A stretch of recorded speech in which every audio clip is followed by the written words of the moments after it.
Wagwan, y'all, it's Dimz. A quick video today. I had got a comment asking, how does someone make art for their Fightstick using GIMP? And I'm gonna show you how I do it, and using FocusAttack as well. So, what you're going to first need is the template for the art for your stick. What I do is go to FocusAttack. Let's say we're looking up something for hitbox. Just type in hitbox in their search, and then you'll see right here they would have artwork that is cut out for templates. They have the cross up, the normal hitbox. They even have it for the Smashbox, and even the old version for the Xbox 360 version. Most people has the PS4 version, so let's do that. So here is where we're going to order and get the template. But for right now, we are just going to get the template. On FocusAttack website, when you go here, you want to scroll down, and we would want to look for right here. Down here, this is the template. From here, you can click and it will download the template for you. I already have the template downloaded, so once you download that zip, you open it up, and then you will get the PSD file. Next thing you're going to want to do, if you don't have Photoshop, is you're going to get GIMP. So all you have to do is just Google GIMP. Once you Google GIMP, and it will most likely be the first link, you go there and you download the latest version of GIMP. GIMP is a free photo editing software that is like Photoshop, but you don't have to pay a monthly subscription for. So now that you have those two things downloaded, let's get on into making or opening up the template so we can make our own art for our own fight stick. So I opened up the template, the hitbox template that I got from FocusAttack, and I open it up in GIMP. Even if you're new to GIMP, this should be what you're going to see. Is you're going to see the layers, and you're going to see a whole bunch of other tools. In the template, it tells you from FocusAttack, it tells you the instructions of how it works. But just going by really quickly, what we're going to do is hide the instruction layer, and we're also going to hide the information layer. And this is what we're going to mostly focus on. So what I like to do first is I like to create a new layer first. Doesn't really matter what it is. And this is the overprint layer. Overprint layer is basically the red line. The red line is basically what they want you to extend your artwork past for when it gets cut. So, if it goes past there, the cut will be cleaner. And, they'll have, basically, if you're making art, you don't really want it to hang around here because the cuts it varies. But as long as it extends past here, you should be good. So what I like to do is I like to grab, let's say, the fuzzy wand tool. Click inside of the red border on the overprint layer. And then let's see, I like to invert it. Let's see, is there a command for invert? The way I usually invert it is by hitting Control I, and this will invert it. But I'm not sure how to do it normally, but Control I inverts your selection. And then I will go to the layer that I had just made.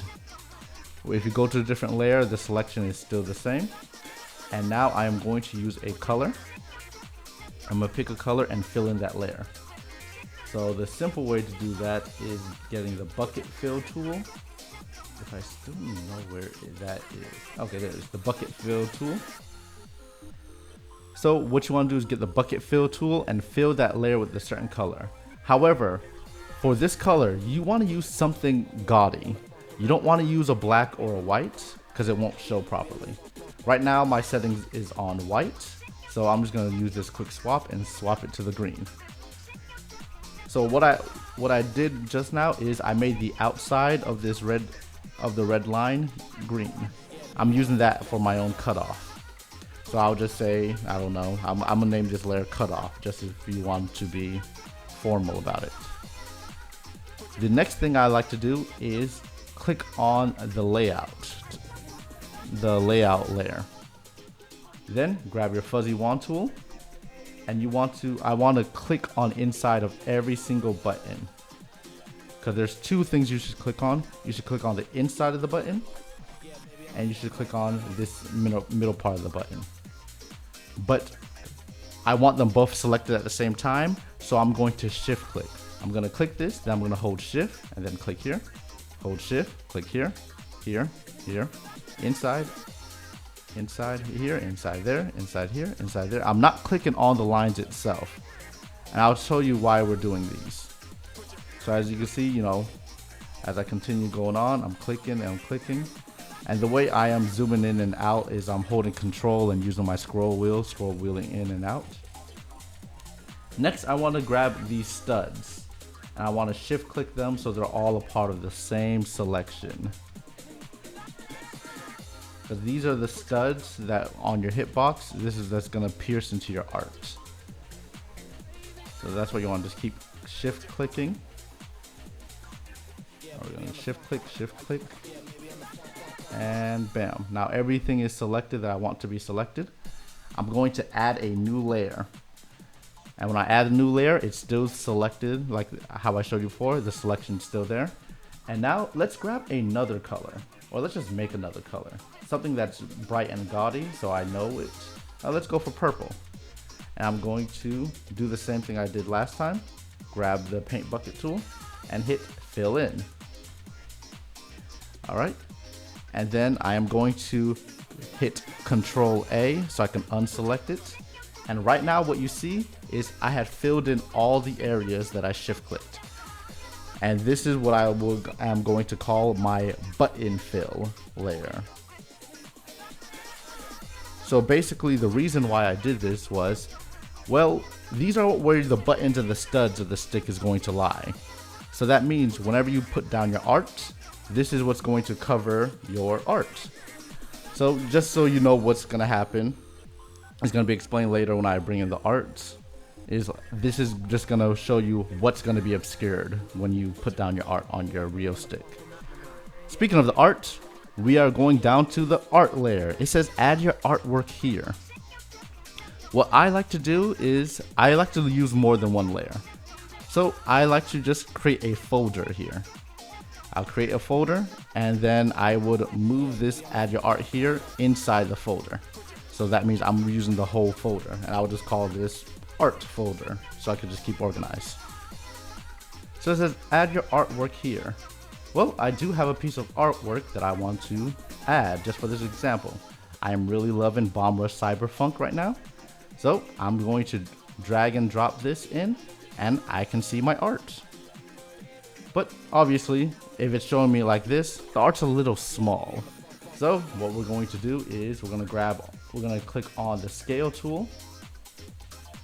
And if the scale tool doesn't show up as the top option, you can right click and it will go through what options you have right here. But we're going for scale. Scale allows me to readjust this while keeping the ratio if I want. That's what this lock is for. It'll keep the width and height ratio of the original image that you pulled in. Or you can unlock it and you will unkeep it. So we are going to scale this image up. Be mindful, it always depends on the quality of the image that you grab from wherever you grab it. That scaling it up would make it distort or look worse. So just be mindful of that. So this is big enough. And I'm going to hit scale. And right now it looks a little weird, but right now it is under a floating transform layer. For this floating transform layer, I personally am going to click create a new layer. So now it is going to the size that it had showed it at the time. Now, keep in mind that even though this red line is where your art is supposed to extend, this gray line is actually the end of your stick or the end of the hitbox. So now that I have it right here, I'm going to move and adjust this layer. So I'm going to choose this tool, the move tool. So it's like, hey, maybe I want Red, that's the dude's name. I want his head right here. Okay.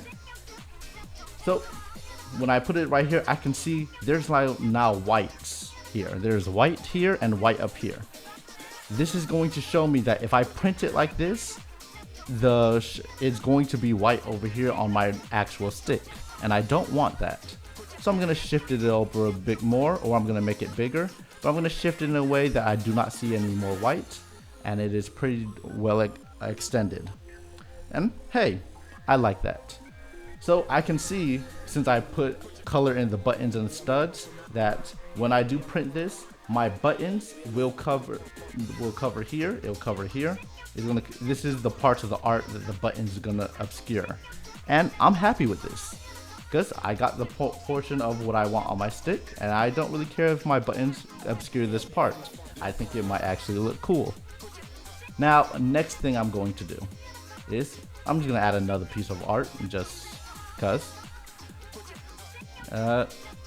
In this art folder, I have a few empty layers. Sometimes I like to delete them just so I can keep everything organized. Say I only have 2 art pieces.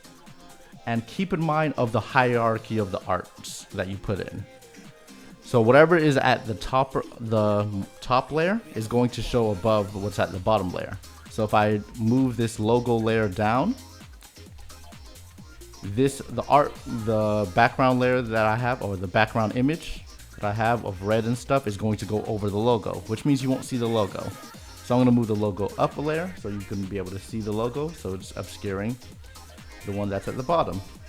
And let's say I just want to put the logo down here, and I see that, oh, hey, the stud right here is going to be covering this part of the logo, and I see that, hey, this logo's moving past the gray line.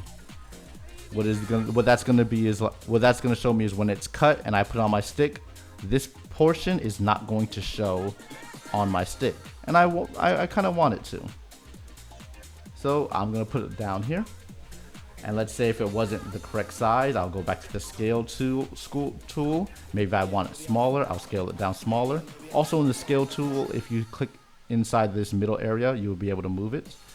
So let's say I scale it up, scale it back, reset the scaling just in case I messed up the scaling in first place. I can just reset it to the way it was right before I touched it, and we're gonna keep it down here, and then I'm gonna hit scale, and bam.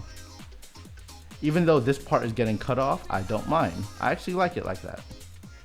So now I have made my art for my hitbox, but it is not ready to be printed just yet. Because if I export it just like this, they're going to send me this in the mail.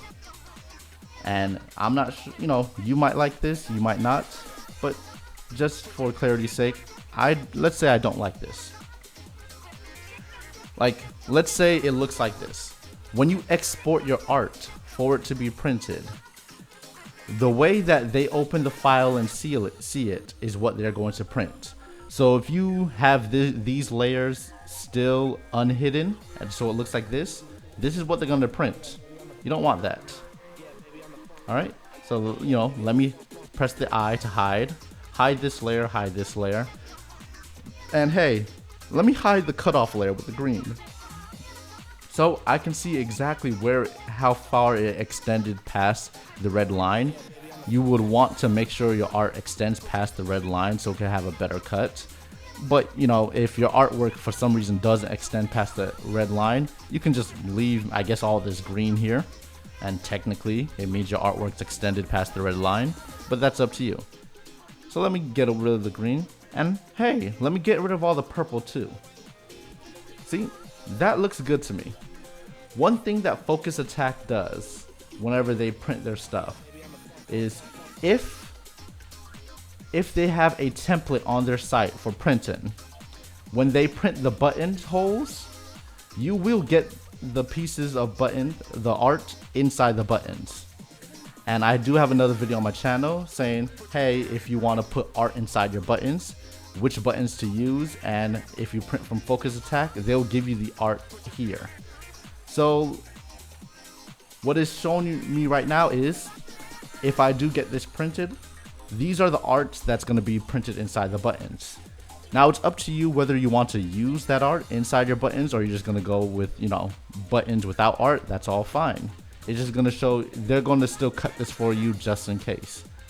So for any reason, if you wanted to just add some random pieces of art to, let's say that you wanted to add a piece of art inside the button anyway. So, let's say, I'm going to add this. I'm going to put this down into the artwork folder just to stay organized. And for some reason, hey, I wanted this penguin inside the art. Just its face. So what I would do is go to the button fill layer. I will go over my wand tool. It's only you're gonna get both of these cut out for you, but the only part that will fit inside your button is the inner circle. So I'm gonna grab that inner circle, and with that inner circle selected, actually before I select that, I'm going to move the penguin over the inner circle the way I want it to be.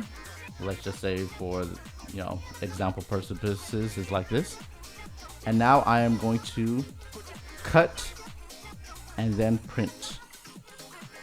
And when I cut and print, if I press cut and print, it was going to make it a new layer. It's going to ask me, do I want to merge it down with the layer that I just cut it from? But no, I'm going to make it just a new layer so that I can hide this previous layer, and then it will just be in there the way I want it to be. So if I ever wanted the buttons, let's say if I was going to use a button that I could slip art into, I'll just put it like that, and bam. Now we have it. This is the art that I want for my hitbox now.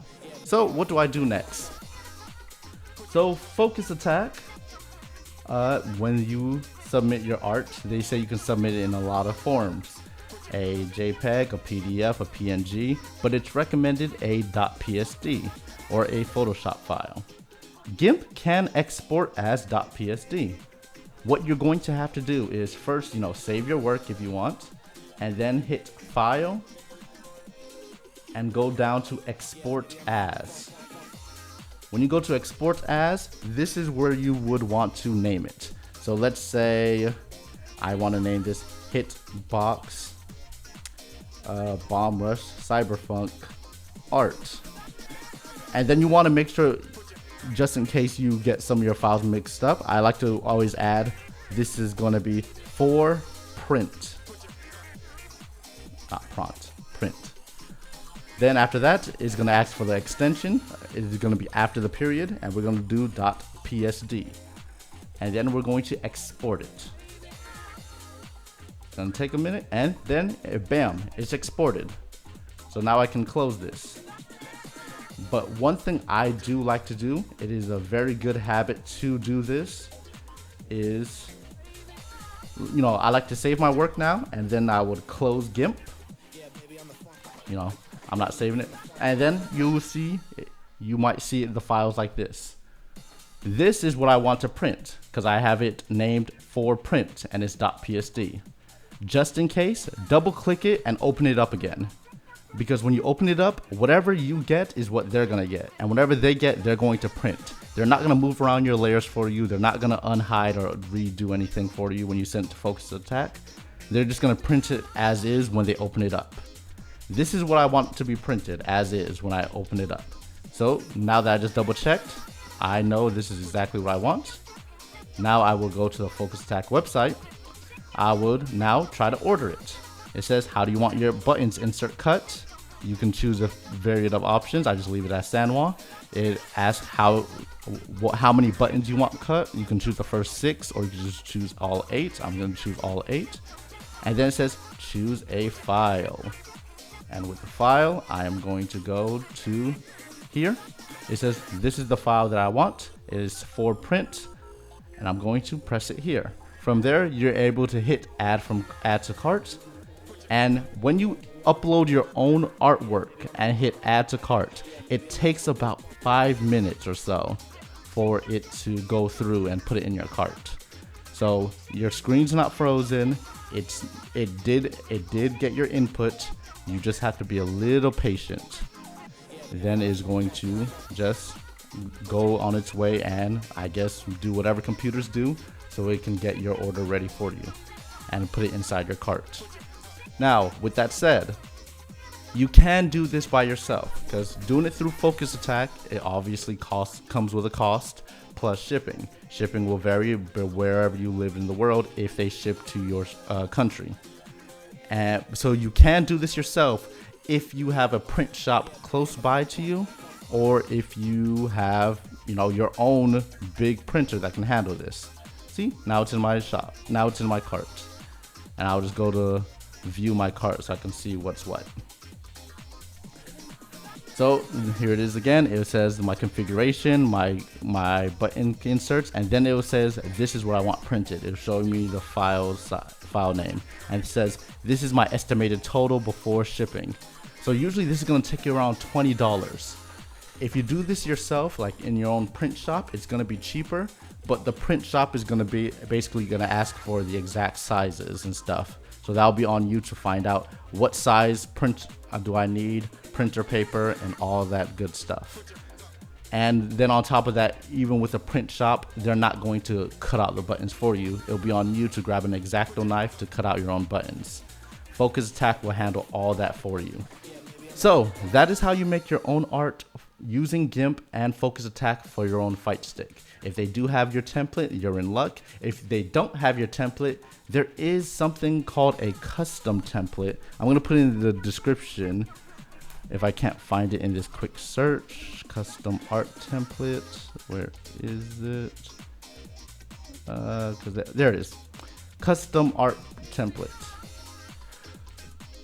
They do have this service where you can just, if they don't have your specific template, you can just click custom art template, and they're gonna have the Photoshop file down here for you for your custom art panel, and you can edit it any way you want. With this service, they do not cut out the buttons for you because it's a custom template, and they probably don't have the parameters of how to perfectly cut the buttons.